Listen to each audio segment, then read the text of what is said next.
ఎన్నికల ముగిసిన తరువాత రాష్ట్ర ప్రభుత్వ అధికారిక సమీక్షలపై ఎలక్షన్ కమిషన్కు ప్రభుత్వ పెద్దలకు మధ్య వివాదం కొనసాగుతూనే ఉంది. సీఎం సమీక్షల తర్వాత వివాదం మరింత ముదిరి పాకాన పడింది. ప్రస్తుతం మనతో మంత్రి సోమిరెడ్డి ఉన్నారు. వ్యవసాయ శాఖ మంత్రి, రైతులకు సంబంధించి సమీక్షలు చేయడానికి కూడా సిద్ధపడుతున్నారు. ప్రస్తుతం మనతో మాట్లాడిన సోమిరెడ్డి ఉన్నారు. సార్ చెప్పండి, ఏంటి ఈ సమీక్షల గందరగోళం ఏంటి? సీఎం గారు సమీక్షలు చేస్తే విజయసాయిరెడ్డి లేఖ రాశారు, ఈసీ సిఎస్ను వివరణ కోరడము, అధికారులను వివరణ కోరడము, ఏంటి అసలు మీరేమనుకుంటున్నారు ఈ సమీక్షల విషయంలో?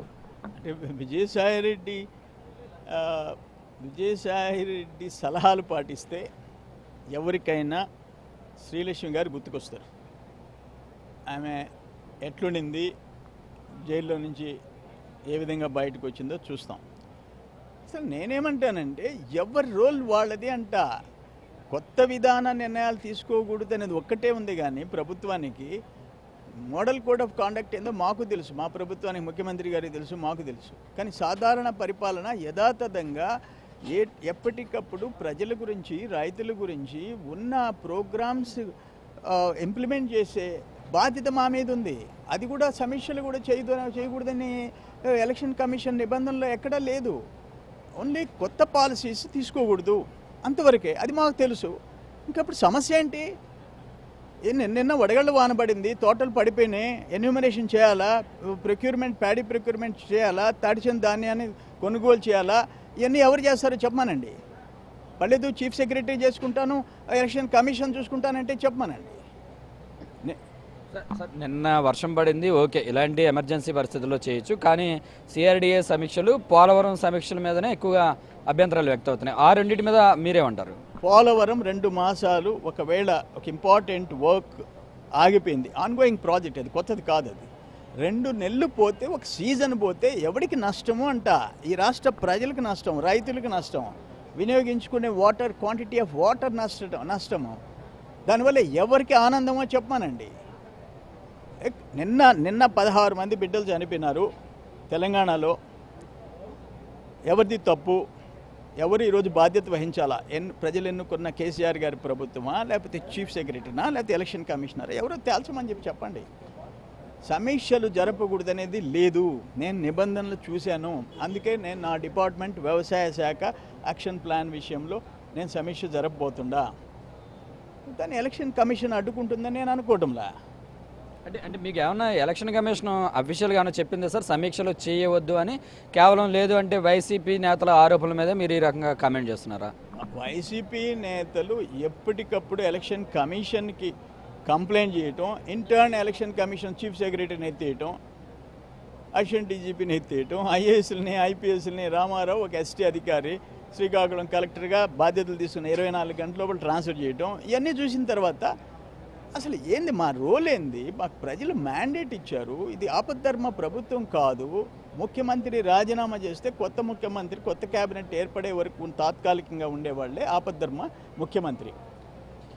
మేము elected government, council of ministers, మాకు ప్రజలు తీర్పిచ్చారు. మమ్మల్ని ఈరోజు మూల కూర్చోండి అని అంటే, ప్రజల సంగతి, రాష్ట్రం గురించి పట్టించుకోవాల్సిన అవసరం మీకు లేదు, మేము చూసుకుంటామంటే మేమెందుకు అని అంటున్నా నేను. కానీ ఎవరి రోల్ వాళ్ళు ప్లే చేస్తే మంచిది.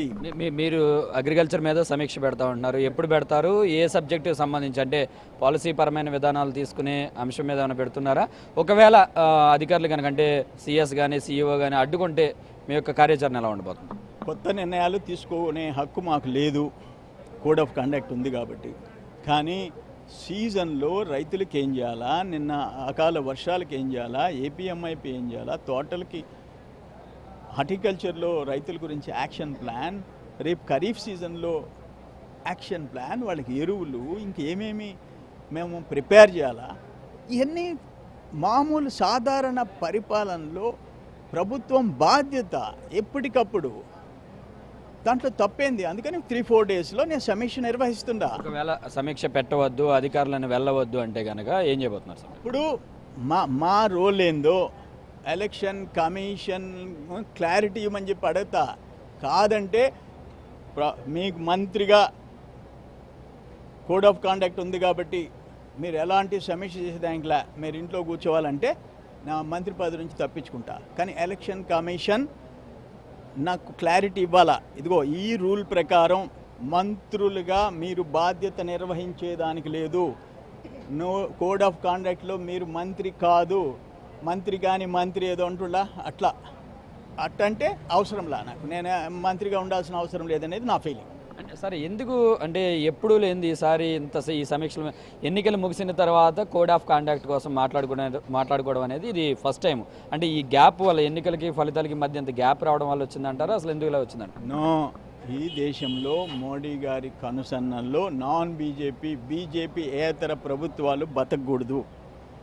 ఆడ ముఖ్యమంత్రులు ఆడ పరిపాలన సజావుగా సాగనివ్వకూడదు. 350 కోట్లు ఇచ్చింది వెనక్కి తీసుకున్నారు కదా మోడీ గారు, అదొక్కటి ఎగ్జాంపుల్ చాలు కదా. ఇంక ఏది పోలవరం లాంటివి నేషనల్ ప్రాజెక్ట్స్లో అతి వేగవంతంగా జరగకూడదు కదా. 10.5%తో మేము దేశంలో వృద్ధి రేట్లో అన్నిట్లో నంబర్ 1 నిలిచాం కదా. అయినా ఆంధ్రప్రదేశ్ని అణగదొక్కటమే కదా. కానీ వాళ్ళ కోరిక అది. బీజేపీ గవర్నమెంట్స్ బతకూడదు, వ్యవస్థల్ని సర్వనాశనం చేసే పరిస్థితి ఈరోజు వచ్చింది. ఎలక్షన్ కమిషన్ అడ్డం పెట్టుకొని విజయసాయి రెడ్డి లాంటి క్రిమినల్ బ్యాక్గ్రౌండ్ ఉండేవాళ్ళు ఇష్టానుసారం ప్రవర్తిస్తున్నారు. అదేందో మా రోల్ ఏందో కూడా మేము తెలుసుకుంటాం. సార్ లాస్ట్గా ఇప్పుడు మీరేమో అధికారులని రమ్మంటున్నారు సమీక్షలకి, ఎలక్షన్ కమిషన్ ఏమో మోడల్ కోడ్ ఆఫ్ కాండక్ట్లో ఈ రకంగా ఉంది, అధికారులు అటెండ్ అవ్వకూడదని. మధ్యలో అధికారులు చాలా ఇబ్బందులు పడుతున్నారు. మమ్మల్ని పొలిటికల్గా మంత్రులు రమ్మంటున్నారు, సీఎం గారు రమ్మంటున్నారు, ఈ సీఎం ఈ రకంగా కండిషన్స్ పెడుతున్నారు. మధ్యలో అధికారులు నలిగిపోతున్నటువంటి పరిస్థితి. అధికారుల మీద చాలా సీరియస్గా కామెంట్స్ కూడా, అంటే సీఎం గారు కానీ మంత్రులు కానీ సీరియస్గా వ్యాఖ్యలు కూడా చేస్తున్నారు. ఈ నేపథ్యంలో ఐఏఎస్ అధికారులు కూడా మేము మనస్తాపానికి గురవుతున్నామని చెప్పి కూడా కామెంట్స్ చేస్తున్నారు. నేను అనుకోవటము, నేను నోట్ పంపిస్తా, డేట్ ఫిక్స్ చేస్తా, సిఎస్ గారిని సంప్రదించమనండి.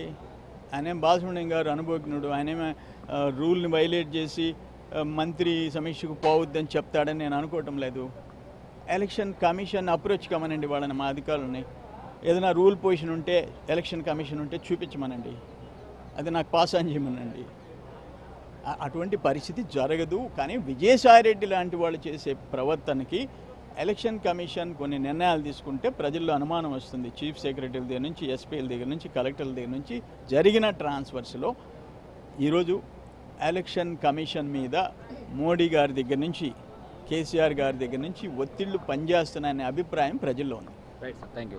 సో ఇది ఎన్నికల కమిషన్ పెడుతున్నటువంటి ఆంక్షల మీద మంత్రి సోమిరెడ్డి తీవ్ర ఆవేదన వ్యక్తం చేస్తున్నారు. ప్రజలకు అవసరమైనటువంటి అత్యవసర సమీక్షలు మాత్రమే నిర్వహిస్తున్నాము, అది కూడా మిగిలిన పోలవరం లాంటి ఆన్గోయింగ్ ప్రాజెక్ట్స్ మీద చర్చించడంలో తప్పు లేదు అని కూడా చెప్తున్నారు. అయితే తను 2-3 రోజుల్లో సమీక్ష పెడతానని ఎలక్షన్ కమిషన్ కనుక అడ్డుకునే ప్రయత్నం చేస్తే నేను తన మంత్రి పదవి నుంచి తప్పుకుంటానని చెప్పి కూడా మంత్రి సోమిరెడ్డి చెప్తున్నారు. కెమెరా పర్సన్ సుధాకర్తో ఎంపీ రావు, ఏపీ 24.